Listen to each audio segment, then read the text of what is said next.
November 2nd, 1944. A Mustang is dying over enemy skies. In less than 2 minutes, Lieutenant Bruce Carr will be falling through freezing air with nothing but a pistol, 7 rounds, and the brutal math of occupied Europe. 4 days from now, he won't just survive. He'll do something no manual ever imagined: steal a German fighter from a live airfield and fly it straight back into his own base, while his own side tries to shoot him down. November 2nd, 1944. 3:47 p.m. Somewhere over Czechoslovakia, Lieutenant Bruce Carr watches his oil pressure needle collapse to zero. Black smoke boils out of the cowling of his P-51 Mustang. The Merlin is screaming metal chewing metal. 30 seconds ago, he was leading a strafing pass on a German field. Now he's a dead man riding flak. An 88mm fragment punched into the engine bay and sliced the oil line. With no oil, the Rolls-Royce Merlin will lock solid in about 90 seconds. After that, the prop becomes a 400-pound anchor, and the Mustang turns into a glider with the aerodynamics of a brick. Carr has one choice: bail out. He jerks the canopy back, rolls the dying Mustang inverted, and drops into the frozen Czechoslovak sky. At 8,000 feet, the silk blossoms above him. Below, enemy territory runs to every horizon. He's roughly 200 meters behind German lines. No radio, no rifle. Nothing but a .45 with 7 rounds. No food, no water. November in Central Europe, nights dropping below freezing. The survival math is savage. American pilots downed over occupied ground have around a 23% chance of evading capture and reaching Allied lines. The other 77% spend the war in Stalag Luft 3 or vanish into unmarked Earth. Bruce Carr is about to become the exception to every statistic ever written about downed pilots, because in 4 days, he won't merely escape. He'll steal one of the most advanced fighters in the German arsenal and fly it home. Bruce Ward Carr was born January 28, 1924, in Union Springs, New York. Nothing about his childhood screamed destiny except for one detail. At 15, in 1939, Bruce Carr learned to fly, and the year matters. In September 1939, Germany invaded Poland. The war began. A farm kid in upstate New York couldn't know that within 5 years he'd be dogfighting Messerschmitts over Berlin. Yet some instinct in him seemed to understand that flight was about to become the most valuable skill a young man could have. Not in a program, not in a school. A local crop duster named Earl let the kid take the controls of his biplane. One summer afternoon, Carr was hooked. By the time he hit 16, he'd logged more stick time than many Army Air Forces cadets. September 3rd, 1942. Carr enlists in the United States Army Air Forces. He's 18. In cadet training, his instructor is the same man who first taught him 3 years earlier, Earl, now in uniform too. Earl looks at Carr's paperwork, sees 240 flight hours already in the book, and recommends him for the accelerated track. By August 1943, Carr is a flight officer. By February 1944, he's in England assigned to the 380th Fighter Squadron, 363rd Fighter Group, 9th Air Force. His first aircraft, the P-51 Mustang. The Mustang is the finest prop-driven fighter ever built. The numbers tell you why.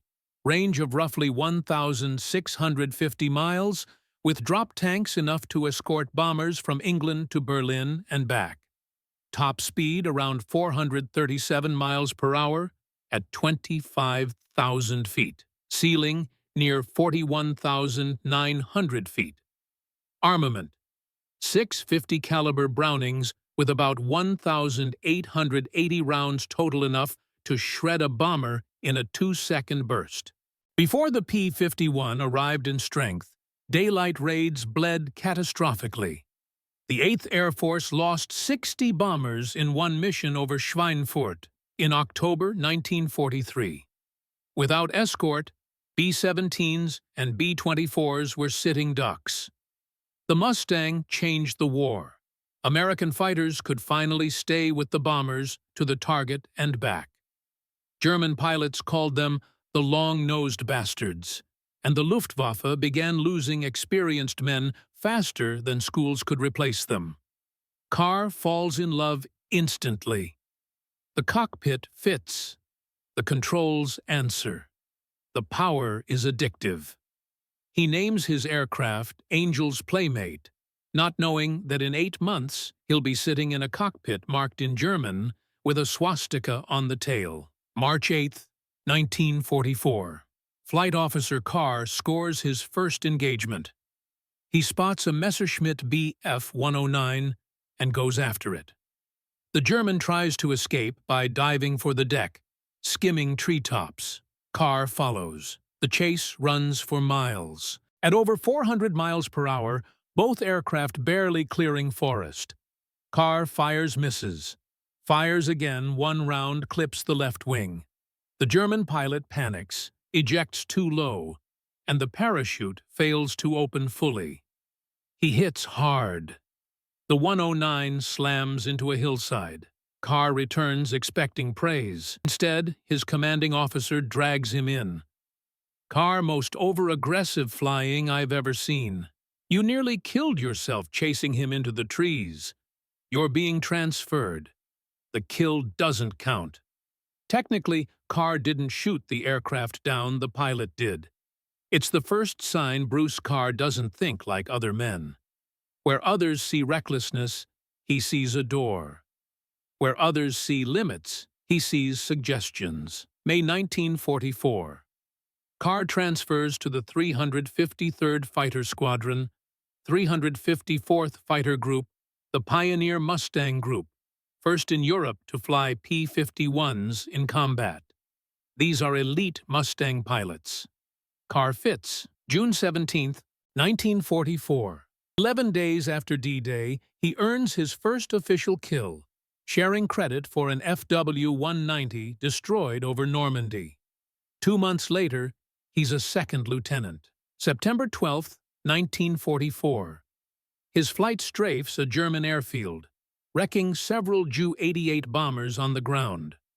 On the way back, they spot around 30 Fw-190s 2,000 feet below. Carr doesn't pause, he dives. In 3 minutes, he shoots down 3 German fighters. When his wingman takes damage, Carr escorts him all the way back, giving up additional kills to protect another pilot. He earns the Silver Star. October 29, 1944. Carr downs 2 Bf-109s. Total confirmed, 7.5. He's an ace. 4 days later, his luck breaks. November 2nd, 1944. Carr hits frozen ground hard. The landing twists his ankle sprained badly. He bundles the parachute and buries it under leaves. The Germans will look. They always look. He has maybe 20 minutes before patrols arrive.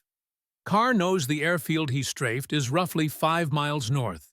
He knows they'll expect him to move south or west toward Allied territory. He understands survival requires the unexpected. He goes north toward the enemy. The logic is backward and solid. Search parties push outward assuming he's running away. They won't expect him to move closer to their base. And if he wants to live, he needs supplies, food, water, maybe a weapon. The airfield has all of it. Day 1, he threads forest, avoids roads, travels at night. His flight suit barely holds warmth. His ankle pulses with every step. He hasn't eaten in 18 hours. Day 2, he finds a stream and drinks. The water is so cold, It numbs his throat. A German patrol appears about 200 yards away. Carr folds into a ditch and stays stone still for 2 hours until they pass.